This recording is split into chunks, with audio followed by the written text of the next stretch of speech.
స్వార్థంతో కూడినటువంటి ఇష్టాలు కొన్నుంటాయి. నేను స్వార్థంతో కూడినటువంటి ఇష్టాల గురించి నేను మాట్లాడట్లేదు. నిస్వార్థంగా ఏమి ఆశించకుండా కొంతకాలమైనా గాని ఉండే ప్రేమలు కొన్ని మనకు కనబడుతూ ఉంటాయండి. అలాంటి ప్రేమను కనపరిచేవారు మన జీవితంలో మనకు కనిపించినప్పుడు, ఆ ప్రేమ ఎంతవరకైతే ఉంటుందో అంతవరకు మాత్రం వాళ్ళని మనం చాలా ఇష్టపడుతూ ఉంటాం. ఉదాహరణకి మనం బైబిల్‌లో నుంచి కూడా మనం గమనించొచ్చు. స్త్రీ తన చంటి బిడ్డను మరచునా? అంటే తన బిడ్డను స్త్రీ మర్చిపోవడం అనేది సహజమైనటువంటి విషయం కాదు. కానీ దేవుడు మాట్లాడుతూ వారైనా మరచుదురేమో గాని అంటున్నారంటే, వారైనా అంటే వాళ్ళైనా మర్చిపోతారేమో అనే విషయం చెప్తున్నారంటే, వారు మర్చిపోవటం చాలా కష్టం. కష్టమైనప్పటికీ మర్చిపోవడం అనేది జరగదు. అయినప్పటికీ ఒకవేళ మర్చిపోయినప్పటికీ అని ఆ పదాన్ని వ్యక్తపరుస్తున్నారంటే, తల్లి పిల్లల పట్ల చూపించే ప్రేమ అంత గొప్పగా ఉంటుంది. కనుక ఎక్కువ మంది, చాలామంది గూడా తల్లిని ఎక్కువగా ఇష్టపడుతూ ఉంటారు. అలాగే తండ్రిని గూడా ఇష్టపడుతూ ఉంటారు. కొంతమంది స్నేహితుల్ని ఇష్టపడుతూ ఉంటారు. ఎందుకనగానే తల్లిదండ్రుల దగ్గర నుంచి వాళ్ళకి స్వచ్ఛమైనటువంటి ప్రేమ దొరికింది. మనకి స్వచ్ఛమైన ప్రేమ దొరుకుతుంది గనక, కొంతమంది స్నేహితుల దగ్గర నుంచి స్వచ్ఛమైన ప్రేమ మనకు దొరుకుతుంది గనక, వాళ్ళని మనం ఎక్కువగా ఇష్టపడుతూ ఉంటాము. అయితే ఒక విషయం మనం బైబిల్‌లో నుంచి జాగ్రత్తగా ఆలోచించినట్లయితే, మనుష్య రీతిగా మనం ఇప్పటివరకు చూసాం. మనుష్య కోణంలో మనం ఇప్పటివరకు మనం చూసాం. అంటే ఒక మనిషి మరొక మనిషిని ఇష్టపడే విధంగా ప్రతి ఒక్కరిలో కొన్ని కొన్ని క్వాలిటీస్ ఈ పర్టిక్యులర్ మనిషికి దొరుకుతున్నాయి, దక్కుతున్నాయి. అయితే ఇదే మనిషి దగ్గరికెళ్ళి, బ్రదర్ మీరు దేవుడిని ఇష్టపడుతున్నారా అంటే, దేవుని యొక్క ప్రేమ గురించి అర్థమైనటువంటి వారు మాత్రం yes brother, I am loving God. నేను దేవుణ్ణి ప్రేమిస్తున్నాను బ్రదర్. నేను దేవుణ్ణి ఇష్టపడుతున్నాను బ్రదర్ అని చెప్తారు. కానీ ఎవరికైతే దేవుని యొక్క ప్రేమ పట్ల గానీ, దేవుని యొక్క ప్రణాళిక పట్ల గానీ, దేవుని యొక్క ఉద్దేశాల పట్ల గానీ అవగాహన లేకుండా ఉంటారో, వారు మాత్రం నాకు జన్మనిచ్చినటువంటి తల్లిని ప్రేమించాలి. నాకు అన్నీ అనుగ్రహించినటువంటి మా తండ్రిని ప్రేమిస్తాను. నాకు కష్టాల సమయంలో హెల్ప్‌కున్నటువంటి స్నేహితుడిని ప్రేమిస్తాను. లేదంటే నేను ఆపదలో ఉన్నప్పుడు అందరూ నన్ను విడిచిపెట్టి నన్ను విడిచిపెట్టకుండా నా భార్య నాతో ఉంది కాబట్టి నేను నా భార్యని ప్రేమిస్తాను. నా కడుపున పుట్టారు కాబట్టి నా పిల్లల్ని ప్రేమిస్తాను. నేను దేవుణ్ణెందుకు ప్రేమించాలి? నేను దేవుణ్ణెందుకు ఇష్టపడాలి అనే ఒక ప్రశ్న అనేది సహజంగానే ఒక మనిషి అడిగినప్పుడు వేసే ప్రశ్న అది. అయితే ఈరోజు ఆ ప్రశ్నకి సమాధానం గనక మనం వాక్యానుసారంగా ఒకసారి ఆలోచించినట్లయితే గనక, వాక్యానుసారంగా మనం ధ్యానించినట్లయితే గనక సమాధానము నిజమే బ్రదర్. మీ అమ్మగారు నీ జీవితంలో చాలా చేశారు. చాలా ప్రేమను వ్యక్తపరిచారు. మీ నాన్నగారు గూడా మీ జీవితంలో ఎన్నో బాధ్యతలు నెరవేర్చారు. మీ ఫ్రెండ్స్ కూడా నీ జీవితంలో ఎన్నో మంచి విషయాలు చేశారు. అయితే అయితే ఒక్కసారి వీళ్ళందరి గురించి బైబిల్‌లో ఏమని సమాధానం ఇస్తుందో మనం గమనించినట్లయితే గనక, మీరు మనస్సు పెట్టి ఒక్కసారి చూడగలిగినట్లయితే గనక, రోమీలికి రాసినటువంటి పత్రికలో ఒక మంచి సమాధానము, చక్కని సమాధానం మనకు కనపడుతుంది బ్రదర్స్ అండ్ సిస్టర్స్. రోమీలికి రాసినటువంటి పత్రిక మనం చూస్తే 8వ అధ్యాయము, రోమీలికి రాసినటువంటి పత్రిక 8వ అధ్యాయం మనం చూస్తేనండి 28వ వచనం మనం చూద్దాం. దేవుణ్ణి ప్రేమించు వారికి అనగా ఆయన సంకల్పము చొప్పున పిలువబడిన వారికి, దేవుణ్ణి ప్రేమించు వారికి అనగా ఆయన సంకల్పము చొప్పున పిలువబడిన వారికి మేలు కలుగుటకై సమస్తమును సమకూడి జరుగుచున్నవని ఎరుగుదము. అంటే ప్రియులరా, నీవు ఆ యొక్క ప్రేమను పొందుకోవాలని, స్నేహితుల యొద్ద నుంచి నువ్వు ఆ ప్రేమను పొందుకోవాలని, తల్లిదండ్రుల దగ్గర నుంచి నువ్వు ఆ ప్రేమను పొందుకోవాలని, వారి దగ్గర నుంచి నువ్వు కొన్ని విషయాలు నేర్చుకోవాలని, వారి ద్వారానే కొన్ని విషయాలు నువ్వు నేర్చుకోవాలని, అది అనుభవపూర్వకంగా కావచ్చు, జ్ఞానపరంగా కావచ్చు, ఆలోచన పరంగా కావచ్చు, డెసిషన్ మేకింగ్ విషయంలో కావచ్చు, అది ఏ విధముగానైనా కానీ నువ్వు వాళ్ళని అంత ఇష్టపడుతున్నావు కదా, అంత ఇష్టపడే వ్యక్తులు చెబితేనే నువ్వు వింటావు కనుక, అంత ఇష్టాన్ని నీలో కలిగే విధంగా అంత గొప్పగా అటువంటి వ్యక్తులను నీ చుట్టూ మేలు కలుగుటకై దేవుడు అందించటం జరిగింది. చాలామంది ఉన్నారు కదండీ! మరి వాళ్ళందరిలో కూడా ఈమె నీకు ఎందుకు తల్లిగా రావాలి? ఇతనే ఎందుకు నీకు తండ్రిగా రావాలి? నీవే ఎందుకు వాళ్ళకి పిల్లలుగా వెళ్ళాలంటే, నీ ద్వారా మేలు కలుగుటకై వాళ్ళకి వాళ్ళ ద్వారా నీకు మేలు కలుగుటకై, నీ ద్వారా వాళ్ళకి మేలు కలుగుటకై, సమస్తము మేలు కలుగుటకై సమకూడి జరుగుచున్నవని ఎరుగుదము. అంత గొప్ప తల్లి ప్రేమను అందించినటువంటి దేవునిది ఇంకెంత ప్రేమ ఒకసారి ఆలోచించండి. వీళ్ళైనా మళ్ళీ మర్చిపోయే అవకాశాలు ఉన్నాయి. స్త్రీ తన చంటి బిడ్డను మరుచునా, తన గర్భమును పుట్టినటువంటి చంటి బిడ్డను మరుచునా, వాళ్ళైనా మర్చిపోతారేమో. నేను మరువను, నేను నిన్ను విడువను, ఎడబాయను. చూసారా ఎంత చక్కగా ఉందో. అలాగే మనం ఆలోచించినట్లయితే, చూడుము నా అరచేతుల మీద నిన్ను చెక్కి ఉన్నాను. ఎంత గొప్ప ప్రేమ అండి దేవుడిది. మనం ఈ 60 సంవత్సరాలు మాత్రమే మనకు కనిపించే ప్రేమ ఇది. ఒకవేళ 60 సంవత్సరాలు కూడా ఉండదండి. ఒకవేళ ఉన్నా కానీ 60 ఇయర్స్ కూడా నిన్ను చాలా చక్కగా అమితంగా ప్రేమించినప్పటికీ, నీవు ఎప్పుడైతే ఈ దేహాన్ని విడిచిపెడతావో, ఆత్మగా ఉన్న నీవు ఎప్పుడైతే ఈ యొక్క శరీరాన్ని, లోకాన్ని విడిచిపెడతావో, అక్కడ తోటి నీకు వారికి సంబంధాలు అనేవి తెగిపోతాయి. ఒకవేళ వాళ్ళు నీ పట్ల ప్రేమను వ్యక్తపరిచినా నువ్వు ఆ ప్రేమను పొందుకోలేవు. వారు నీ నిమిత్తం ఆదరణ కూడికలు పెట్టినా నువ్వు ఆ ఆదరణ కూడికల్లో పార్టిసిపేట్ చేయలేవు. వారి నిమిత్తం ఇంకా ఎన్ని కార్యక్రమాలు, చారిటబుల్ యాక్టివిటీస్ చేసినా అది నీ పేరుకే తప్ప నీకు మాత్రం ఏమాత్రము ఘనత తేవు, నీకు ఏమాత్రం ఆదరణ కలిగించవు, నీకు ఏమాత్రం కూడా ఉపయోగకరంగా ఉండవు. ఎందుకంటే ఈ శరీరం మట్టిలో కలిసిపోతుంది. ఆత్మగా ఉన్న నీవు చేసిన క్రియలను బట్టి చేరుకోవాల్సిన ప్రాంతానికి సురక్షితంగా తీసుకెళ్తారు కనుక దేవుడు.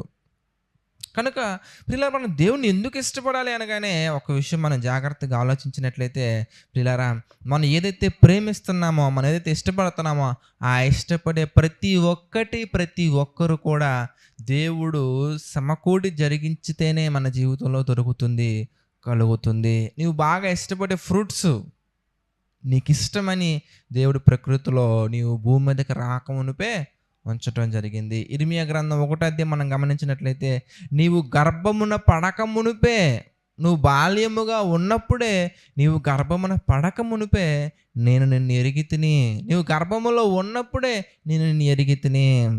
మనం ఈ భూమి మీదకి రాకమునుపు, తల్లి గర్భములో ఉన్నప్పుడు, తల్లి గర్భములోకి రాకముందే నీ పట్ల, నా పట్ల దేవునికి ఒక అద్భుతమైన ప్రణాళిక కలిగి, ఒక అద్భుతమైనటువంటి ఉద్దేశాలు కలిగి, నీ నిమిత్తము ఇంత అద్భుతమైన సృష్టిని కలిగించి, మంచి పేరెంట్స్ని, మంచి ఫ్రెండ్స్ని, మంచి లైఫ్ని నీకు ఇచ్చి చాలా చక్కగా దేవుడు నేను ఇంత చక్కగా ఎందుకు ఉంచారయ్యా అంటే, దేవుని యొక్క ప్రణాళికలో నువ్వు బ్రతకాలని, చక్కగా ఆయన యొక్క ప్రేమను కూడా నువ్వు రుచి చూడాలని. ఆయన ప్రేమలో భాగంగా వచ్చినటువంటివన్నీ రుచి చూస్తున్నావు, కానీ ఆయన ప్రేమను రుచి చూడట్లేదు. ఆయన ప్రేమను రుచి చూడాలి కనుక నువ్వు దేవుణ్ణి ఇష్టపడాలి. నువ్వు ఆయన్ని ప్రేమించకపోతేనే, నువ్వు ఆయన్ని ఇష్టపడకుండానే నీ నిమిత్తం ఇన్ని చేసినటువంటి దేవుడు, నువ్వు ఒకవేళ ఆయన ఇష్టపడి ఆయన ఇష్ట ప్రకారంగా కనుక నడుచుకుంటే కనుక, my dear brothers and sisters, ఆయన ఇచ్చే గొప్ప గిఫ్ట్ ఏంటో తెలుసా మీకు? మత్తయి సువార్త 7వ అధ్యాయం మనం చూద్దామండి. ఒకవేళ మనం కనుక ఆయన్ని ఇష్టపడి ఆయన చిత్త ప్రకారంగా, ఆయన ఇష్ట ప్రకారం మనం నడుచుకుంటే కనుక, మత్తయి సువార్త 7వ అధ్యాయము 21వ వచనం మనం చూస్తేనండి, ప్రభువా అని నన్ను పిలుచు ప్రతి వాడు పరలోక రాజ్యములో ప్రవేశింపడు కానీ, చూసారా చక్కగా ఉందో, ప్రభువా అని నిన్ను పిలుచు ప్రతి వాడు పరలోక రాజ్యంలో ప్రవేశింపడు కానీ, పరలోకమందున్న నా తండ్రి చిత్త ప్రకారము చొప్పున చేయువాడే ప్రవేశించును. ఒకవేళ మనం గనక దేవుని ఇష్టపడి, అంటే ఆయనను మనం ఇష్టపడకుండానే మన నిమిత్తము ప్రకృతి, ఆయనను మనం ఇష్టపడకుండానే మన జీవితంలో మేలు కలిగించేవారు, అలాగే కీడు కలిగించే వాళ్ళు కూడా దేవుడే తన చిత్త ప్రకారంగా మనల్ని ప్రేమించి పంపిస్తున్నారు. ఎందుకు తెలుసా? ఎందుకంటే వాళ్ళ ద్వారా ఒక మనిషి యొక్క నైతిక విలువలు మంచిగా ఉంటే ఎలా ఉంటుంది అనేది నువ్వు ఎక్స్పీరియన్స్ అవ్వాలి. ఒక మనిషి నైతిక విలువలు దిగజారితే ఎంత క్రూరంగా మారిపోతారనే విషయం కూడా నీకు తెలియాలి. అనుభవంలో నుంచి కొన్ని విషయాలు నేర్చుకోవాలి, ఆలోచించి కొన్ని విషయాలు నేర్చుకోవాలి, నీవు స్వతహాగా కొన్ని విషయాలు నేర్చుకోవాలి. ఇలా నీ ఒక జ్ఞానం విషయంలో, అనుభవ జ్ఞానం విషయంలో, అన్ని విషయాల్లో ఎదిగి నువ్వు పరిపూర్ణమైన మనస్సు కలిగి ఒక పరిపూర్ణత కలిగినటువంటి ఒక జ్ఞానం కలిగి నువ్వు బ్రతకాలని దేవుడు నీ జీవితంలో ఎంతోమందిని తీసుకొస్తూ ఉన్నారు. ఎంతో గొప్ప విషయాలు నేర్పిస్తూ ఉన్నారు. నువ్వు దేవుణ్ణి ప్రేమించకుండానే, నువ్వు దేవుని ఇష్టపడకుండానే ఆయనే నిన్ను ఇష్టపడి నీ నిమిత్తం ఇన్ని చేశారు. ఒకవేళ నీవే గనక దేవుడిని ఇష్టపడటం మొదలుపెట్టి, నీవే గనక దేవుని చిత్త ప్రకారం నడుచుకోవటం మొదలుపెట్టి, నీవే గనక ఆయన ప్రణాళికను సక్సెస్ఫుల్గా పూర్తి చేసే ప్రయత్నంలో గనక నువ్వు ఆ పనిలో గనక ఉంటే, ఆయన అంటున్నారు, ఇదిగో తండ్రి చిత్తము చొప్పున చేయువాడు, దేవుని చిత్తము చొప్పున నడుచుకునేవాడు తప్పకుండా పరలోకములో ప్రవేశించును, పరలోకానికి చేరుకొనును. ఇది అన్లిమిటెడ్ అన్కండిషనల్ లవ్ అండి. ఇది ఎవరు ఇవ్వలేనటువంటి గొప్ప గిఫ్ట్. దేవుడు మాత్రమే ఇవ్వగలిగే మరొక గొప్ప గిఫ్ట్. ఇప్పటివరకు మనం చూసినవన్నీ కూడా ఏ మనిషి మనకి ఇవ్వలేరండి. దేవుడు ఇచ్చినటువంటి గిఫ్ట్లే ఇవన్నీ కూడా. ఏ మనిషి అయినా కానీ ప్రకృతిలో ఉన్నటువంటి యాపిల్ తీసుకొచ్చి నీకు ఇవ్వగలరు, కానీ ప్రకృతిలో ఈ యాపిల్ని ఎవరు తయారు చేయలేరు. ఎవరైనా కానీ ప్రకృతిలో ఉన్నటువంటి షుగర్ తోటి నీకు ఏదైనా చేయగలరు, కానీ కొత్తగా వాళ్ళకు షుగర్ని తయారు చేయలేరండి. ఒకవేళ తయారు చేస్తే ఎన్ని సైడ్ ఎఫెక్ట్లు వస్తాయో మనం చూస్తూనే ఉన్నాము. ఈ గాలి ప్రకృతిలో నుంచి ఇవ్వగలిగినటువంటిది తప్ప, అందులో నుంచి కొంత తీసుకుని, ఆక్సిజన్ కొంత తీసుకుని మనకి ఇస్తున్నారు. అదే డబ్బులు తీసుకుని తప్ప ఎవ్వరు కూడా ఓన్గా ఆక్సిజన్ తయారు చేయలేరండి. ఎవరు కూడా ఓన్గా సృష్టిలో నుంచి తప్ప, సృష్టి మీద ఆధారపడకుండా ఓన్గా ఏమీ చేయలేరు ప్రియులారా. ఆయన అంటారు, నీ తల వెంట్రుక రంగైనను నీవు మార్చలేవు. ఇవన్నీ దేవుడు ఇచ్చిన గొప్ప గిఫ్ట్లే. ఈ గిఫ్ట్లు నీవు దేవుడిని ప్రేమించకుండానే నిన్ను దేవుడు ప్రేమించి ఇచ్చినటువంటి గిఫ్ట్లు అనుకుంటే, ఒకవేళ నీవు కనుక దేవుడిని ప్రేమించడం ప్రారంభిస్తే, జస్ట్ ఇమాజిన్, ఈ భూమి మీద నువ్వు forever life and love and happiness పొందుకుంటావు. ఈ లైఫ్ అనగా ఈ భూమి మీద ఉన్నటువంటి ఈ జీవితం విడిచిపెట్టిన తర్వాత పరలోకాన్ని పొందుకుంటావు. కనుక ఇన్ని గొప్ప విషయాలు మనం కలిగి ఉంటే కనుక, ఇన్ని గొప్ప విషయాలు దేవుడి దగ్గర నుంచి మనం పొందుకుంటాం కనుక తప్పకుండా దేవుణ్ణి మనం ప్రేమించాలి. అన్నింటికంటే ముఖ్యమైనటువంటి కారణం ఏంటంటే ప్రియులారా, ఆయన మనకు తండ్రి, ఆత్మలకు తండ్రి, ఆత్మగా ఉన్న నీకు తండ్రి. శరీర రీతిగా నీకు తల్లి ఉన్నారు, తండ్రి ఉన్నారు. ఆత్మీయంగా ఆయన మనకు తండ్రి కనుక మనం ఆయన పిల్లలం కనుక, పిల్లలు తండ్రిని ఎందుకు ప్రేమించాలని ప్రశ్న వేయొచ్చండి? వేయకూడదండి. తండ్రి పిల్లలను ప్రేమించాలి, పిల్లలు తండ్రిని ప్రేమించాలి. దీన్నే లవ్ అంటారు. దీన్నే మరొక పేరు మీరు ఏదైనా పెట్టండి. ప్రార్థన చేసుకుందాం. ప్రార్థన. ప్రేమగల తండ్రి, దయగల దేవ, పరిశుద్ధుడ, మహోన్నత, సకల ఆశీర్వాదములకు కారణభూతుడైన తండ్రి, అనేకమైన విషయాలు ప్రభు మాకు తెలియచేశారు, మీ చిత్త ప్రకారం నడిపిస్తున్నారు తండ్రి. అందును బట్టి మీకే మహిమ, ఘనత, ప్రభావాలు చెల్లించుకుంటున్నాము తండ్రి. మమ్మల్ని దీవించండి, ఆశీర్వదించండి తండ్రి, బలపరచండి ప్రభువా. మీ యొక్క ఆలోచన చొప్పున తండ్రి, మీ యొక్క చిత్త ప్రకారంగా మేము అందరం కూడా తండ్రి ముందుకు సాగుటకు ఒక సహాయం చేయండి ప్రభువా. మీ కృపలో స్థిరంగా ఉంచండి, నడిపించండి తండ్రి. తండ్రి ఇప్పటి వరకు తండ్రి మీ కృప చొప్పున తండ్రి ఈ యొక్క మార్నింగ్ సెషన్ అంతా కూడా మీ యొక్క సహాయం చొప్పున నడిపించారు తండ్రి. అదేవిధంగా తండ్రి ఆరోగ్య, ఆర్థిక, మానసిక సమస్యల్లో కురింగిన ప్రతి ఒక్కరిని తండ్రి మీరు జ్ఞాపకం చేసుకోండి. ప్రతి ఒక్కరికి మీ కృప తోడుగా ఉంచి నడిపించండి, సహాయం చేయండి. మీ ప్రేమలో తండ్రి వ్యక్తపరచండి, బలపరచండి తండ్రి. కృంగిన హృదయాలకు తండ్రి మీ చిత్త ప్రకారంగా ఆదరణ కలిగించండి తండ్రి. ఈ యొక్క పరిచర్య నిమిత్తము తండ్రి ప్రయాసపడుతున్నటువంటి ప్రతి ఒక్క బిడ్డను మీరు జ్ఞాపకం చేసుకోండి తండ్రి. ప్రతి ఒక్కరికి మీ కృప తోడుగా ఉంచి నడిపించండి తండ్రి. ప్రభువా, ఈ యొక్క పరిచర్యలో పాలుభాగస్తులవుతున్న ప్రతి ఒక్కరిని మీరు దీవించండి, ఆశీర్వదించండి తండ్రి. ప్రభువా, నమ్మకంగా యథార్థంగా చేస్తున్న ప్రతి ఒక్క పరిచర్యను మీరు దీవించండి, ఆశీర్వదించండి తండ్రి. ప్రభువా, ఎవరైతే తండ్రి మీ యొక్క ఆలోచన చొప్పున నడుచుకుంటున్న ప్రతి ఒక్క వ్యక్తిని మీ యొక్క చిత్త ప్రకారంగా దీవించండి, ఆశీర్వదించండి. ప్రభువా, ఈ యొక్క పరిచర్యకు కొరతగా ఉన్న ప్రతి ఒక్కటి మీ చిత్త ప్రకారంగా తీర్చండి, మీ చిత్త ప్రకారంగా అందించండి తండ్రి. దేవా, సమస్త మహిమ, ఘనత, ప్రభావాలు మీకే చెల్లించుకుంటూ మా ప్రభువును రక్షకుడైనటువంటి యేసుక్రీస్తు వారి పేరిట యొక్క ప్రార్థనను అడిగి వేడుకొనిచున్నాము తండ్రి. ఆమెన్. అందరికీ వందనాలండి. God bless you all.